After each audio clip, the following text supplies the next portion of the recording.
क्या कभी आपने सोचा है कि अगर रॉकेट का इन्वेंशन नहीं हुआ होता तो हमारी दुनिया कैसी होती? जितना भी हम ब्रह्मांड के बारे में जानते हैं, शायद वो सारी बातें हम नहीं जान पाते अगर रॉकेट का इन्वेंशन नहीं हुआ होता। तो दोस्तों, मैं हूं आपका अपना दोस्त विजय और आपका स्वागत है हमारे अपने चैनल फैक्ट्स आइलैंड पे। इस वीडियो में हम रॉकेट से रिलेटेड कुछ ऐसे फैक्ट्स के बारे में बातें करेंगे जो शायद ही आपको पता होंगे, तो वीडियो को एंड तक ज़रूर देखिएगा। तो चलिए वीडियो को शुरू करते हैं। अगर वीडियो अच्छी लगे तो वीडियो को लाइक, चैनल को सब्सक्राइब और वीडियो को शेयर करना ना भूलें। हमारे अंतरिक्ष में हमारे सोलर सिस्टम के अलावा भी बहुत सारे ग्रह हैं और बहुत सारे सूरज हैं, लेकिन इन सभी ग्रहों तक आज तक हम पहुंच ही नहीं पाए। बहुत सारे ऐसे ग्रह हैं जिनके बारे में हम आज तक जान नहीं पाए, लेकिन जितने भी ग्रहों के बारे में हम जानते हैं, इसके पीछे अगर किसी आविष्कार का सबसे ज़्यादा हाथ है तो वो है रॉकेट। रॉकेट के आविष्कार के बाद ही हमारे स्पेसक्राफ्ट, हमारी सैटेलाइट्स या फिर हमारे एस्ट्रोनॉट्स उन ग्रहों तक जा पाए और हम उनके बारे में जान पाए।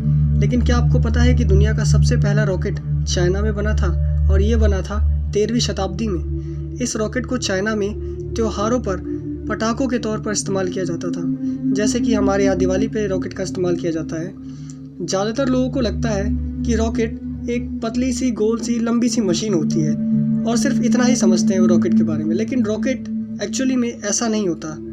रॉकेट दिखने में ऐसा होता है, लेकिन रॉकेट एक इंजन की तरह काम करता है। जैसे हर गाड़ी के पास एक इंजन होता है, वैसे ही रॉकेट भी एक इंजन होता है। रॉकेट का इस्तेमाल सबसे पहले जब किया गया था तो उसमें गन पाउडर का इस्तेमाल किया जाता था, क्योंकि गन पाउडर का इन्वेंशन सबसे पहले चाइना में हुआ था, इसीलिए रॉकेट का इन्वेंशन भी वहीं पर हुआ था। सबसे पहले तो रॉकेट को इस्तेमाल किया जाता था पटाखों के तौर पे, लेकिन उसके बाद चाइना से दूसरे देशों में ये गया, वहाँ पर इसका इस्तेमाल जंग के लिए भी किया गया।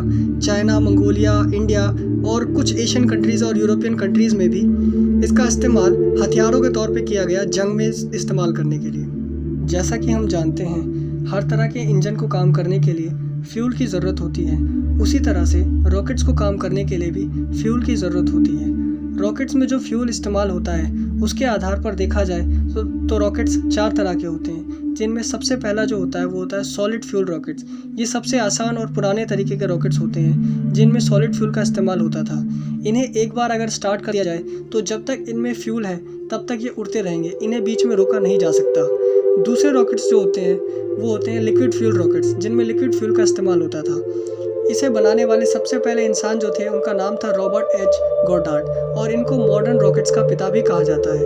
पहला लिक्विड फ्यूल वाला जो रॉकेट था वो सन 1926 में लॉन्च किया गया था। इसमें लिक्विड ऑक्सीजन, लिक्विड हाइड्रोजन और केरोसिन और अल्कोहल जैसे केमिकल्स का इस्तेमाल किया जाता था। इनके बाद आते हैं आयन फ्यूल रॉकेट्स।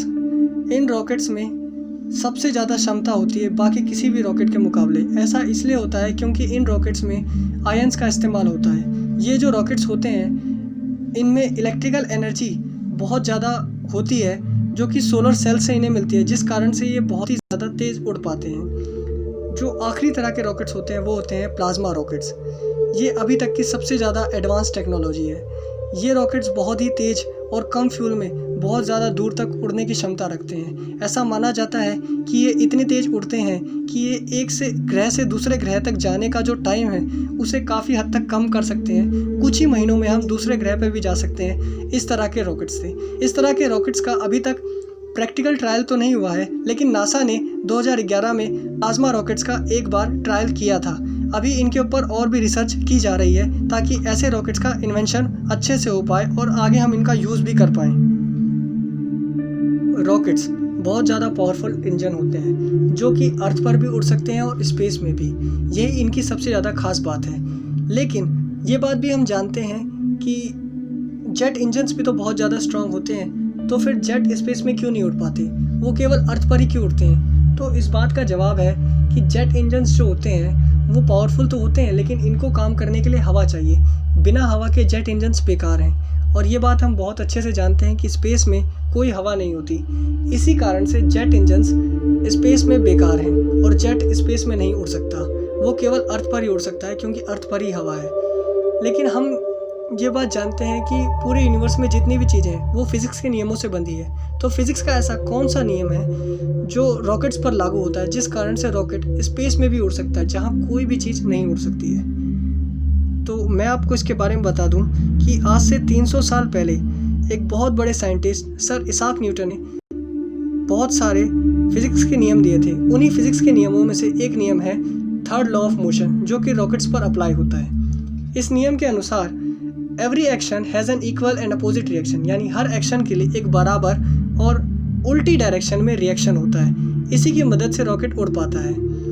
रॉकेट से जब जो फ्यूल होता है वो गैस के रूप में उसके पीछे के डायरेक्शन में निकलता है, तो एक फोर्स उसके आगे की तरफ लगता है, जिस कारण से रॉकेट आगे बढ़ पाता है, स्पेस में भी ऐसी जगह पे उड़ पाता है जहाँ कोई हवा भी नहीं है। रॉकेट का इस्तेमाल केवल एक ही बार किया जा सकता है, रॉकेट को कभी दोबारा इस्तेमाल नहीं किया जा सकता है। वैसे रॉकेट्स का जो काम होता है वो होता है सैटेलाइट्स और स्पेसक्राफ्ट को हमारे ऑर्बिट तक पहुंचाना, अर्थ के बाहर तक निकालना। लेकिन इसके अलावा भी सैटेलाइट्स का इस्तेमाल किया जाता है ज़रूरी सामानों को स्पेस स्टेशन तक पहुंचाने के लिए।